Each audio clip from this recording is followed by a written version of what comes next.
حقیقت پلس کے معزز دوستو السلام علیکم۔ بھارت کو پھر ٹکڑے ٹکڑے ہونے کا خطرہ۔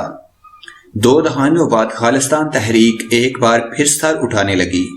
2020 عیسوی میں خالستان تحریک کے لیے سکھ اکٹھے ہو رہے ہیں۔ بھارت ہوش کے ناخن لے، کشمیر سلگتا ہوا مسئلہ ہے۔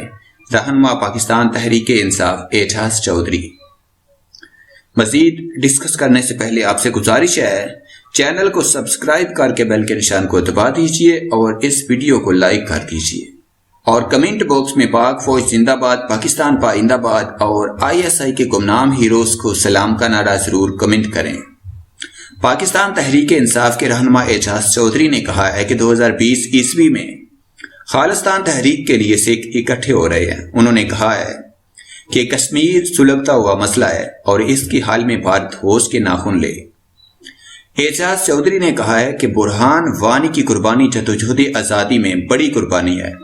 انہوں نے کہا کہ حکومت پاکستان نے کشمیریوں کی سیاسی، سفارتی اور مالی حمایت جاری رکھی ہوئی ہے۔ انہوں نے کہا کہ 2020 عیسوی میں خالستان تحریک کے لیے سکھ اکٹھے ہو رہے ہیں۔ خیال رہے کہ یہ تحریک 2 دہائیوں بعد سر اٹھا رہی ہے۔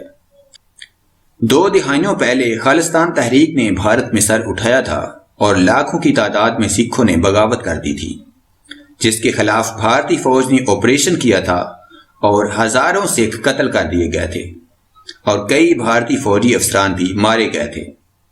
اس سے پہلے general secretary council of Khalistan Ranjit Singh نے کہا تھا کہ بھارت امن نہیں چاہتا، وہ مسلسل انسانی حقوق کی خلاف ورزی کر رہا ہے۔ ان کا کہنا تھا کہ اب ہمیں مل کر بھارت کو قابو کرنا ہوگا۔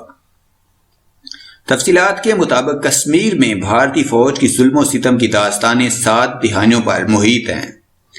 ان 70 سالوں میں بھارتی فوج نے بربریت کی وہ داستانیں رقم کیں جن کو سن کر انسانیت کا سار شرم سے جھک جاتا ہے۔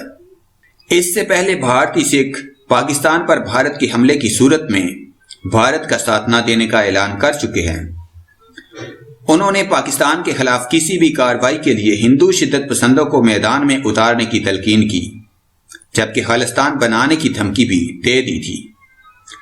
سکھ رہنما گوپال سنگھ چاولہ نے بھی بتایا ہے کہ بھارتی میڈیا نے پاکستان آنے اور army chief general Qamar Javed Bajwa سے ملاقات کرنے پر مجھے دہشت گرد کہنا شروع کر دیا ہے۔ انہوں نے کہا کہ میں نے قمر جاوید باجوہ سے ملاقات کی، اگر میں دہشت گرد ہوں تو پاکستان کے آرمی چیف نے مجھ سے ملاقات کیوں کی؟ انہوں نے کہا کہ میں نہ تو کسی اسرائیلی آرمی چیف سے ملا ہوں اور نہ ہی بھارتی آرمی چیف سے۔ میں نے Pakistani army chief general Qamar Javed Bajwa سے ملاقات کی ہے۔ Chief of army staff general Qamar Javed Bajwa ہمارے دلوں میں رہتے ہیں، کیونکہ سکھ قوم کا پاکستان سے ایسا رشتہ ہے جیسے آپ مسلمانوں کا سعودی عرب سے ہے، اور اب خالستان بھی آزاد ہوگا اور کشمیر بھی۔